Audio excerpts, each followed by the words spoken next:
નમસ્કાર વિદ્યાર્થી મિત્રો, આપણે ગયા પીરિયડમાં આયોજનની મર્યાદાઓ વિશે ભણેલા હતા. હવે આ લેક્ચરમાં આપણે આયોજનની પ્રક્રિયા વિશે ભણવાનું છે. આયોજનની પ્રક્રિયા. તો આયોજનની પ્રક્રિયા માટે એના 8 મુદ્દા છે. મતલબ કે આયોજનનું ઘડતર કેમ કરાય, બરાબર, આયોજન બનાવાય કેમ, એના માટેની આખી પ્રોસેસ છે. તો આ એના માટેની ચાવી છે. આમાં વૈવી ચોક્કસ ગૌણ યોજના. ચાવી પ્રમાણે તમારે મુદ્દા યાદ રાખવાના, બરાબર. તો પહેલો મુદ્દો છે એટલે હેતુ નિર્ધારણ, હેતુ નક્કી કરવો એમ. આ એટલે આયોજનના આધારો સ્પષ્ટ કરવા, આયોજનના આધારો સ્પષ્ટ કરવા. એના પછી એટલે માહિતીનું એકત્રીકરણ, એટલે માહિતી એકત્રિત કરવી, એકઠી કરવી, ભેગી કરવી, અને વિશ્લેષણ. એના પછી એટલે વૈકલ્પિક યોજના તૈયાર કરવી, બરાબર. અંદર આપણે સમજીએ પછી ખ્યાલ આવશે કે શું કહેવા માંગે છે એમ. એટલે વિકલ્પોની ચકાસણી કરવી. ચોક્કસ એટલે ચોક્કસ યોજના સ્વીકારવી. ગૌણ એટલે ગૌણ યોજનાનું ઘડતર કરવું. અને યોજના એટલે યોજનાનું મૂલ્યાંકન કરવું. ફરીથી એકવાર જોઈ લઈએ. હેતુ નિર્ધારણ, આયોજનના આધારો સ્પષ્ટ કરવા, માહિતીનું એકત્રીકરણ અને વિશ્લેષણ કરવું, વૈકલ્પિક યોજના તૈયાર કરવી, વિકલ્પોની ચકાસણી કરવી, ચોક્કસ યોજના સ્વીકારવી, ગૌણ યોજનાનું ઘડતર કરવું અને યોજનાનું મૂલ્યાંકન કરવું. વિદ્યાર્થી મિત્રો, આ પ્રશ્નમાં જ્યારે ગમે એ પ્રશ્નમાં પ્રક્રિયા પૂછાય ત્યારે તમારે એક વાતનું ધ્યાન રાખવાનું છે કે આમાં જે મુદ્દાઓ છે એ આડાઅવળા લખશો તો નહીં ચાલે. પ્રક્રિયાના મુદ્દાઓ હંમેશા તમારે લાઇનમાં જ લખવા પડે. જેમ કે આપણે આયોજનની લાક્ષણિકતાઓ, મર્યાદાઓ ભણ્યા, એમાં તમે મુદ્દા આડાઅવળા લખો તો ચાલે, પણ આ પ્રક્રિયામાં મુદ્દા તમારે આ ક્રમ વાઇઝ જ લખવા પડે. આમાં પહેલો મુદ્દો તમે છેલ્લે લખો, બીજો મુદ્દો ત્રીજા નંબર પર લખો, એમ ન ચાલે. ઓકે, તો આ એક વાતનું તમારે ધ્યાન રાખવાનું છે. હવે આપણે આ મુદ્દાઓને ડિટેલમાં ભણવાનું શરૂ કરીએ. તો આપણો પહેલો મુદ્દો છે હેતુ નિર્ધારણ. હેતુ એટલે ધ્યેય, નિર્ધારણ એટલે નક્કી કરવું, બરાબર. આયોજન બનાવવા માટે સૌથી પહેલાં તો આપણે ધ્યેય નક્કી કરવો પડે. આપણે શું કામ બનાવવું પડે પ્લાનિંગ? આપણી પાસે કંઈ ધ્યેય હોય તો એ ધ્યેય સુધી પહોંચવા માટે આપણે પ્લાનિંગ બનાવવું પડે. આપણી પાસે કોઈ ધ્યેય જ નથી. આપણી કંપની એ નક્કી કર્યું છે કે કાંઈ નફો થાય તોય ભલે, ખોટ થાય તોય ભલે, કોઈ આપણો ટાર્ગેટ જ નથી, તો પછી પ્લાનિંગ પ્રમાણે કામ ન કરીએ તોય ચાલે, ભલે ને લોસ થતો કોઈ પ્રોબ્લેમ નથી. પણ જો આપણી પાસે ટાર્ગેટ હોય, આપણી પાસે હેતુ હોય, તો એ હેતુ સુધી પહોંચવા માટે આપણે પ્લાનિંગ બનાવવું પડે. તો આયોજન બનાવવા માટે આપણે સૌથી પહેલો તબક્કો છે હેતુ નિર્ધારણ, બરાબર. તો તમારે પહેલી લાઈન એ લખવાની છે કે આયોજનની પ્રક્રિયાનો પ્રથમ તબક્કો છે હેતુ નિર્ધારણ.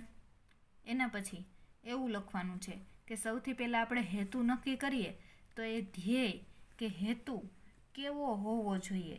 તો કે આ જે ધ્યેય છે એ વાસ્તવિક હોવો જોઈએ, વ્યવહારુ હોવો જોઈએ અને સિદ્ધ થઈ શકે તેવો હોવો જોઈએ. હવે આ શું કહેવા માંગે છે, હું તમને એક એક્ઝામ્પલ દ્વારા સમજાવું. કે સપોઝ કે કોઈ કંપની છે, એણે સૌથી પહેલાં તો હેતુ નક્કી કર્યો, બરાબર.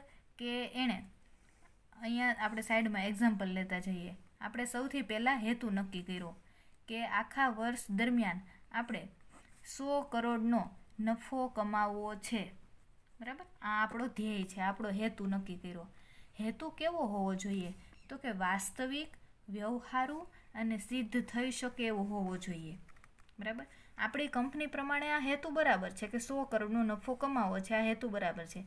પણ કોઈ નાની એવી દુકાન હોય અને એ નાની એવી દુકાનનો જે માલિક છે એ એવું નક્કી કરે કે મારે 100 કરોડનો નફો કમાવો છે, તો એ ધ્યેય એના માટે વ્યવહારુ નથી, એના માટે થોડોક વધારે પડતો છે. નાની દુકાન છે એ 100 કરોડનો નફો નહીં કમાઈ શકે, એનો ધ્યેય સિદ્ધ થઈ શકે એમ નથી. એવી જ રીતે કોઈ મોટી મલ્ટીનેશનલ કંપની છે અને એ લોકો એવું નક્કી કરે કે અમારે 2 લાખનો નફો કમાવો છે આખા વર્ષમાં. મલ્ટીનેશનલ કંપની છે ને એ એવું નક્કી કરે કે મારે 2 લાખનો નફો કમાવો છે આખા વર્ષમાં. તો આ ધ્યેય એકદમ એના માટે વ્યવહારુ નથી. બરાબર, એ આટલો નફો તો એ કંપની આસાનીથી મેળવી શકશે, આને ધ્યેય ન કહેવાય. તો હેતુ વાસ્તવિક, વ્યવહારુ અને સિદ્ધ થઈ શકે એવો હોવો જોઈએ. કેવો ન હોવો જોઈએ? તો કે વધારે પડતો મહત્વાકાંક્ષી ન હોવો જોઈએ. બરાબર, મેં તમને હમણાં વાત કરી કે ભાઈ નાની એવી દુકાનવાળો છે જે રોજના 1-2 હજાર જેટલો પણ નફો નથી કમાઈ શકતો ને એ એવું નક્કી કરે કે મારે આખા વર્ષમાં 100 કરોડ કમાવા છે, તો એ હેતુ એના માટે કેવો થઈ ગયો? મહત્વાકાંક્ષી થઈ ગયો. તો હેતુ મહત્વાકાંક્ષી ન હોવો જોઈએ અને સિદ્ધ ન થઈ શકે એવો હોવો જોઈએ નહીં. બરાબર, તમારે આટલું લખવાનું છે કે હેતુ નિર્ધારણ એ આયોજનની પ્રક્રિયાનો પ્રથમ તબક્કો છે. હેતુઓ વાસ્તવિક, વ્યવહારુ અને સિદ્ધ થઈ શકે તેવા હોવા જોઈએ. હેતુઓ મહત્વાકાંક્ષી કે સિદ્ધ ન થઈ શકે તેવા હોવા જોઈએ નહીં. એના પછી બીજો મુદ્દો છે આયોજનના આધારો સ્પષ્ટ કરવા. આયોજનના આધારો સ્પષ્ટ કરવા. પહેલાં તો હું તમને એક વાત સમજાવી દઉં કે આયોજનના આધારો એ શું છે. તમને 1 માર્ક્સમાં પણ પ્રશ્ન પૂછાય કે આયોજનના આધારો કયા કયા છે. તો સમજો કે આયોજનના 2 આધારો છે, ધારણાઓ અને પૂર્વાનુમાન. પૂર્વાનુમાન એટલે ભવિષ્ય વિશેનું અનુમાન, અંદાજ. ધારણા એટલે આપણે જે ધારેલું છે એ. બરાબર, આયોજનના 2 આધારો છે, ધારણાઓ અને પૂર્વાનુમાન. આ બેયના આધારે જ આયોજન બને, કારણ કે આયોજન હંમેશા ભવિષ્ય માટે હોય અને ભવિષ્ય માટે આપણને એને માટે ધારણા કરવાની હોય, અનુમાન લગાવવાનું હોય, એના આધારે આયોજન બનાવવાનું હોય. બરાબર, હવે એક્ઝામ્પલ તરીકે એનું પણ આપણે એક એક્ઝામ્પલ લઈ લઈએ કે આપણે હેતુ નક્કી કર્યો તો કે 100 કરોડનો નફો કમાવો છે. બરાબર, પછી આયોજન બનાવવાનું શરૂ કર્યું તો એના માટે આપણે અમુક ધારણાઓ લઈ લઈએ કે ભાઈ આપણું કેટલું વેચાણ થશે, બરાબર, કેટલા કર્મચારીઓને આપણે કામે રાખવા પડશે, એ બધી આપણે ધારણાઓ કરી લઈએ. તો આમાં તમારે શું લખવાનું છે કે હેતુ નિર્ધારણ થઈ ગયા પછી આયોજનના આધારો સ્પષ્ટ કરવા પડે છે. આયોજનના આધારો ધારણા અને પૂર્વાનુમાન હોય છે. બરાબર, અને આ ધારણા અને પૂર્વાનુમાન હોય છે એ શેના વિશે હોય છે? તો કે આંતરિક અને બાહ્ય પરિબળો વિશે હોય છે. આંતરિક અને બાહ્ય પરિબળો વિશે હોય છે. આંતરિક પરિબળો એટલે એવા પરિબળો કે જેના પર સંચાલકોનો કાબુ હોય. બરાબર, ધંધાના કર્મચારીઓ છે એ બધા આંતરિક પરિબળો કહેવાય. બાહ્ય પરિબળો એટલે તેજી, મંદી, એવા બધા પરિબળો કે જેના પર સંચાલકોનો કાબુ ન હોય. તો આંતરિક અને બાહ્ય પરિબળો વિશે આપણે ધારણા અને પૂર્વાનુમાન કરી લેવાના છે કે આપણું કેટલું વેચાણ થશે, આપણો ધંધો ચાલશે કે નહીં ચાલે, એ બધું આપણે નક્કી કરી લેવાનું છે. બરાબર, એના પછી આપણો ત્રીજો મુદ્દો છે માહિતીનું એકત્રીકરણ અને વિશ્લેષણ. માહિતીનું એકત્રીકરણ અને વિશ્લેષણ.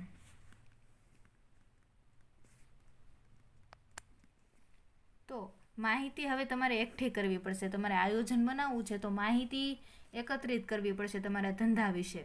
બરાબર, કેવી માહિતી? તો કે ગ્રાહકો વિશેની માહિતી, હરીફો વિશેની માહિતી, બરાબર, બજાર વિશેની માહિતી, એ બધી માહિતી એકત્રિત કરવી પડે અને ત્યારબાદ એનું વિશ્લેષણ કરવું પડે. એનું આપણે એક નાનું એવું એક્ઝામ્પલ લઈએ કે ભાઈ આપણે માહિતી એકત્રિત કરી કે આપણે અહીંયા ચોકલેટની દુકાન નાખવી છે. બરાબર, આપણી કંપનીએ ચોકલેટની દુકાન નાખવી છે તો અહીંયા કેટલા લોકોની વસ્તી છે એ જાણવું પડશે આપણે. બરાબર, તો આપણે માહિતી એકત્રિત કરી કે ભાઈ આ સોસાયટીમાં 5000ની વસ્તી છે. બરાબર, એ માહિતી એકત્રિત કરી. પછી એનું વર્ગીકરણ કરવું પડે, વિશ્લેષણ. તો એ એરિયાની વસ્તી છે એ ધારો કે 5000 છે, આપણે માહિતીનું એકત્રીકરણ કર્યું. બરાબર, પછી એનું વર્ગીકરણ કરવું પડે કે ભાઈ આ 5000ની વસ્તી છે એમાંથી ચોકલેટ ખાનાર લોકો કેટલા છે અને ચોકલેટ ન ખાતા હોય, બરાબર, ન ખાનાર લોકો કેટલા છે. તો સપોઝ કે આપણને ખબર પડી કે ચોકલેટ ખાનાર લોકો છે, બરાબર, એ 4000 છે અને ન ખાનાર લોકો છે 1000 છે. પછી એનું વિશ્લેષણ કરવું પડે. અહીંયા લખ્યું છે ને, વિશ્લેષણ કરવું પડે કે ભાઈ આ લોકો ચોકલેટ નથી ખાતા તો શું કામ નથી ખાતા. એના અલગ અલગ રીઝન્સ હોય છે, બરાબર, કે કોઈ બાળક છે, કોઈ બીમાર છે, એવા બધા રીઝન્સ હોય છે. તો એ બધું આપણે માહિતીનું વિશ્લેષણ કર્યું. તો આ આપણું આયોજનનું ત્રીજું સ્ટેપ હતું. આમાં લખવાનું શું છે કે પહેલાં તો આગળના મુદ્દા સાથે એને કનેક્ટ કરવાનું, કે આયોજનના આધારો સ્પષ્ટ થઈ ગયા બાદ માહિતીનું એકત્રીકરણ અને વિશ્લેષણ કરવું પડે છે, બરાબર. ધંધાને લગતી માહિતી એકત્રિત કરવી પડે છે, આંકડાઓ એકત્રિત કરવા પડે છે, ત્યારબાદ એનું વર્ગીકરણ અને વિશ્લેષણ કરવું પડે છે, અને જરૂર પડે તો એમાં નિષ્ણાતોની પણ મદદ લઈ શકાય. ઓકે, ત્યારબાદ હવે આપણે ચોથો મુદ્દો શું આવે છે કે વૈકલ્પિક યોજના તૈયાર કરવી, બરાબર, વૈકલ્પિક યોજના તૈયાર કરવી.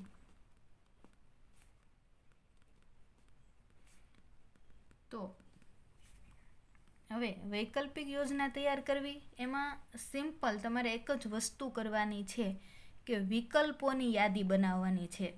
તમને ખબર છે કે આયોજનમાં વિકલ્પોની યાદી હોય છે. એને પણ આપણે એક એક્ઝામ્પલથી સમજીએ, બરાબર. તો હવે એક વસ્તુ આપણે સમજીએ કે ભાઈ આપણે ચોકલેટનું ઉત્પાદન કરવું છે, તો એના માટે કાચો માલ, બરાબર, એના માટે જે મિલ્ક, સુગર, એવો બધો કાચો માલ હોય છે, તો એ ખરીદવા માટે આપણી પાસે 4 દુકાનોના ઓપ્શન છે. તો આ વિકલ્પો છે આપણી પાસે, એમાંથી આપણે કોઈ પણ દુકાનમાંથી ખરીદી શકીએ કાચો માલ. એના પછી આપણી પાસે ધારો કે 50 કર્મચારીઓ છે, બરાબર. તો એમાંથી આપણે હવે નક્કી કરવાનું છે કે કયા કર્મચારીને આપણે હિસાબનું કામ સોંપવાનું છે, કયા કર્મચારીને આપણે કાચા માલની ખરીદીનું કામ સોંપવાનું છે. આપણી પાસે તો 50 વિકલ્પો છે. તો જેટલા તમારી પાસે વિકલ્પો છે ને એની યાદી બનાવી નાખો કે કાચો માલ ખરીદવા માટે આ 4 વિકલ્પો છે, બરાબર.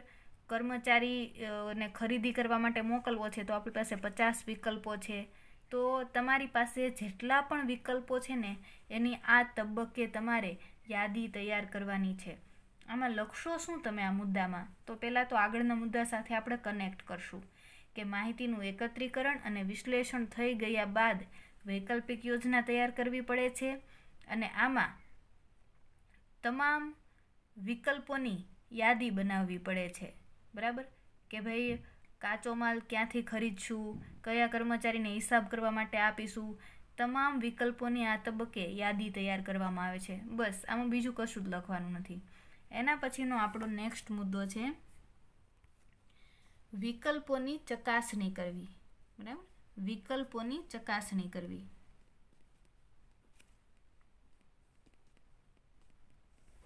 તો પહેલાં તો આપણે આગળના મુદ્દા સાથે જોડી દઈએ કે વૈકલ્પિક યોજના તૈયાર થઈ ગયા બાદ વિકલ્પોની ચકાસણી કરવામાં આવે છે. આપણે જે બધા વિકલ્પો તૈયાર કર્યા હતા એમાંથી આપણે, બરાબર, બધા શ્રેષ્ઠ વિકલ્પ પસંદ કરવાનો છે. તો આપણને કેવી રીતે ખબર પડે કે શ્રેષ્ઠ વિકલ્પ કયો છે? એમ આપણે અહીંયા એક્ઝામ્પલ લીધેલું કે ભાઈ કાચા માલની ખરીદી માટે આપણી પાસે 4 દુકાનના ઓપ્શન છે, બરાબર. તો એમાંથી આપણે શ્રેષ્ઠ દુકાન પસંદ કરવાની છે. પણ આપણને કેવી રીતે ખબર પડે કે કઈ દુકાન શ્રેષ્ઠ છે, કયો વિકલ્પ શ્રેષ્ઠ છે? આપણને તો ખબર નથી. તો એના માટે 4 દુકાનમાંથી આપણે ટ્રાયલ તરીકે ખરીદી કરવી પડે, બરાબર. તો આપણને ખબર પડે કે કઈ દુકાન શ્રેષ્ઠ છે એમ. તો આવી રીતે તમે જેટલા પણ વિકલ્પો તૈયાર કર્યા છે એ બધા જ વિકલ્પોમાં તમારે ટ્રાય કરવી પડશે, બરાબર. અને તો તમને ખબર પડશે કે શ્રેષ્ઠ વિકલ્પ કયો છે એમ. તો હવે વિદ્યાર્થી મિત્રો, આમાં તમારે એ મુદ્દો ઉમેરવાનો છે કે આપ તૈયાર કરેલા તમામ વિકલ્પોની ચકાસણી કરવી પડે છે, અને એ માટે તમારે એક પદ્ધતિ અપનાવવાની છે, કાર્યાત્મક સંશોધન. કાર્યાત્મક સંશોધન નામની પદ્ધતિ અપનાવવાની છે વિકલ્પોની ચકાસણી કરવા માટે. કાર્યાત્મક સંશોધન એટલે મેં તમને હમણાં વાત કરી ને એ, કે દરેક વિકલ્પ છે ને એની ટ્રાય કરવી પડશે તમારે, બરાબર, કે કઈ દુકાને છે કાચો માલ સારો આવે છે, કયો કર્મચારી છે એ સારી રીતે ખરીદી કરી શકે એમ છે. દરેક કર્મચારી પર તમારે ટ્રાય કરવાની, દરેક દુકાનમાંથી તમારે ટ્રાય કરવાની. આ જે પદ્ધતિ છે ને એના આધારે તમને ખબર પડશે કે કયો વિકલ્પ સારો છે એમ. તો આ જે પદ્ધતિ તમે અપનાવી ને એને કહેવાય કાર્યાત્મક સંશોધન. દરેક વિકલ્પ સાથે કામ કરવાનું અને પછી એમાંથી સારો વિકલ્પ શોધવાનો. એને ટૂંકમાં કહેવાય OR. એનું પૂરું નામ છે ઓપરેશન રિસર્ચ. Operation research. તમને ORનું પૂરું નામ પૂછાઈ શકે. ORનું પૂરું નામ શું થાય? Operation research. અને ગુજરાતીમાં કહેવાય કાર્યાત્મક સંશોધન. તમને 1 માર્ક્સમાં એમ પણ પ્રશ્ન પૂછાઈ શકે કે આયોજનની પ્રક્રિયા દરમિયાન વિકલ્પોની ચકાસણી કરતી વખતે કઈ પદ્ધતિ અપનાવવી જોઈએ? તો કઈ પદ્ધતિ દ્વારા વિકલ્પોની ચકાસણી કરાય? કાર્યાત્મક સંશોધન દ્વારા. અને ORનું પૂરું નામ યાદ રાખવાનું, બરાબર. દરેક વિકલ્પ સાથે કામ કરવાનું અને એના દ્વારા શ્રેષ્ઠ વિકલ્પ તમારે પસંદ કરવાનો. એના પછીનો આપણો 6થો મુદ્દો છે ચોક્કસ યોજના સ્વીકારવી, બરાબર. ચોક્કસ યોજના સ્વીકારવી. તો આ મુદ્દામાં તો તમારે ખાલી એક જ લાઈન લખવાની છે, બરાબર, કે વિકલ્પોની ચકાસણી કર્યા બાદ તેમાંથી શ્રેષ્ઠ વિકલ્પ પસંદ કરવો. એને એવું કહેવાય કે ભાઈ ચોક્કસ યોજના સ્વીકારવી. હવે આપણે ફાઇનલી સ્વીકારી લીધું કે કઈ દુકાનેથી કાચા માલની ખરીદી કરવાની છે, બરાબર, કઈ જગ્યાએ આપણે વેચાણ કરવાનું છે, કયા કર્મચારીને કયું કામ સોંપવાનું છે. આપણી પાસે ઘણા બધા વિકલ્પ હતા. બધાની સાથે આપણે એક વાર અજમાયશ કરી લીધી, બરાબર, એક વાર ટ્રાયલ કરી લીધી અને પછી આપણને ખબર પડી ગઈ કે શ્રેષ્ઠ વિકલ્પ કયો છે તો એ સ્વીકારી લીધો. વિકલ્પોની યાદી હતી આપણી પાસે, એમાંથી આપણે શ્રેષ્ઠ વિકલ્પ પસંદ કરી લીધો. એને કહેવાય કે ચોક્કસ યોજના સ્વીકારવી. એના પછીનો નેક્સ્ટ મુદ્દો છે ગૌણ યોજનાનું ઘડતર કરવું, બરાબર. એના પછીનો નેક્સ્ટ મુદ્દો છે ગૌણ યોજનાનું ઘડતર કરવું. ચોક્કસ યોજના સ્વીકારાઈ ગયા પછી ગૌણ યોજનાનું ઘડતર કરવું પડે. પણ ગૌણ યોજના એટલે શું? તમને એક્ઝામમાં 1 માર્ક્સમાં પૂછાઈ શકે ગૌણ યોજના એટલે શું? તો એકદમ ઇઝી વ્યાખ્યા છે ગૌણ યોજનાની, કે જે મૂળ યોજના છે, આપણી મૂળ યોજના કઈ છે? ચોકલેટનું ઉત્પાદન કરીને વેચાણ કરવું, બરાબર, એ આપણી મૂળ યોજના છે. તો મૂળ યોજનાને સહાયરૂપ બનવા માટે જે યોજના બનાવવામાં આવે ને એને કહેવાય ગૌણ યોજના. મૂળ યોજના, આ ગૌણ યોજનાની વ્યાખ્યા છે કે મૂળ યોજનાને સહાયરૂપ બનવા માટે જે યોજના બનાવવામાં આવે એને કહેવાય ગૌણ યોજના, બરાબર. હવે આપણી મૂળ યોજના શું છે? ચોકલેટનું ઉત્પાદન કરીને વેચાણ કરવું, એ આપણી મૂળ યોજના છે, બરાબર. તો હવે ગૌણ યોજના કઈ થઈ આપણા માટે?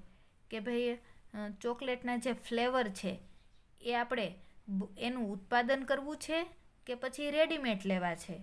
એ યોજના કઈ થઈ? ગૌણ યોજના. હું તમને બીજું એક ઉદાહરણ આપું કે કાર બનાવતી કંપની છે, બરાબર. તો કાર બનાવીને વેચવી એ એના માટે શું છે? મૂળ યોજના છે.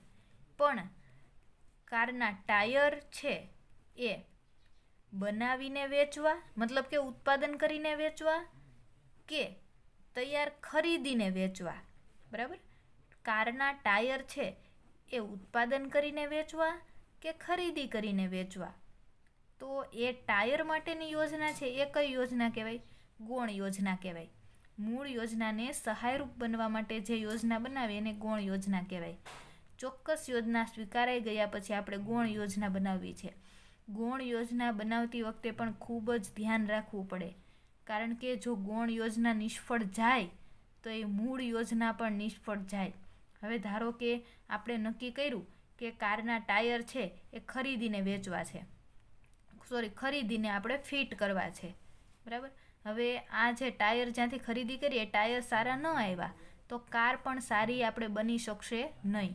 જો ગૌણ યોજના નિષ્ફળ જાય ને તો મૂળ યોજના પણ નિષ્ફળ જાય. અને એના પછીનો આપણો પ્રક્રિયાનો લાસ્ટ મુદ્દો છે કે યોજનાનું મૂલ્યાંકન કરવું. બરાબર. 8મો મુદ્દો છે યોજનાનું મૂલ્યાંકન કરવું.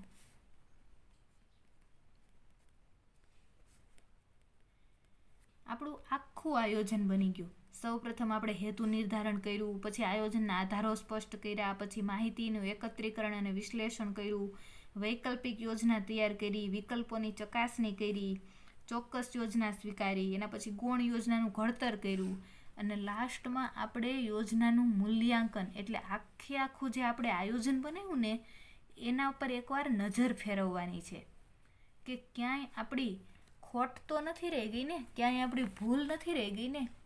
છેલ્લા મુદ્દામાં શું કરવાનું છે? યોજનાનું મૂલ્યાંકન કરવાનું છે. એનો મતલબ કે અત્યાર સુધી તમે જે આયોજન બનાવ્યું ને આખી જે પ્રક્રિયા કરી ને એમાં ક્યાંય ભૂલ તો નથી રહી ગઈ ને, એ આપણે હવે જોવાનું છે. છેલ્લા મુદ્દામાં એક મુદ્દે જોવાનું છે આપણે કે કયા મુદ્દામાં ભૂલ છે. અને તમને જરૂર લાગે તો યોજનાનું મૂલ્યાંકન કરવા માટે આપણે નિષ્ણાંતોની મદદ પણ લઈ શકાય. નિષ્ણાંતો હોય ને, તજજ્ઞો, એક્સપર્ટ, એને પણ પૂછી શકાય કે અમારું આયોજન એકવાર જોઈ લ્યો ને, આમાં કોઈ ભૂલ તો નથી ને, અમારો હેતુ ખોટો તો નથી ને, અમારી ગૌણ યોજનામાં કોઈ ભૂલ નથી ને, અમારા વૈકલ્પિક યોજના તૈયાર કરી એમાં કોઈ ભૂલ નથી ને. બરાબર. આખી યોજના છે ને એનું આપણે એકવાર મૂલ્યાંકન કરવાનું છે. જરૂર પડે તો એમાં નિષ્ણાંતોની મદદ લેવાની છે અને એક મુદ્દાનું મૂલ્યાંકન કરવાનું છે. સૌપ્રથમ હેતુ નિર્ધારણ કર્યું તો આપણે એનું મૂલ્યાંકન કરશું. એ મુદ્દો જો યોગ્ય હોય તો આયોજનના આધારો સ્પષ્ટ કર્યા, એ મુદ્દાને આપણે નિષ્ણાંતોને બતાવી જોઈશું કે આમાં કાંઈ ભૂલ નથી ને. બરાબર. એ યોગ્ય હોય તો આગળ વધવાનું, એ મુદ્દો જોવાનો. તો આવી રીતે સ્ટેપ બાય સ્ટેપ આપણે બધા મુદ્દાઓનું મૂલ્યાંકન કરવાનું છે. બરાબર. આ જે આપણે એક પછી એક મુદ્દાનું મૂલ્યાંકન કર્યું ને એ પદ્ધતિને કહેવાય જુઓ અને આગળ વધો. જુઓ અને આગળ વધો. આ પ્રશ્ન પણ તમને 1 માર્ક્સમાં પૂછાય કે યોજનાનું મૂલ્યાંકન કરતી વખતે કઈ પદ્ધતિ અપનાવવી જોઈએ. તો યોજનાનું મૂલ્યાંકન કરતી વખતે કઈ પદ્ધતિ અપનાવવી જોઈએ? જુઓ અને આગળ વધો. એનો મતલબ કે એક મુદ્દો જોતા જાઓ, જો એમાં કાંઈ ભૂલ ન હોય તો બીજો મુદ્દો જોવો. બરાબર. એમાં કાંઈ ભૂલ ન હોય તો ત્રીજો મુદ્દો જુઓ. જુઓ અને આગળ વધો. ઇંગ્લિશમાં એને કહેવાય લુક એન્ડ લીપ. તો આ પ્રશ્ન પણ તમને 1 માર્ક્સમાં પૂછાય છે, એ પણ યાદ રાખવાનું.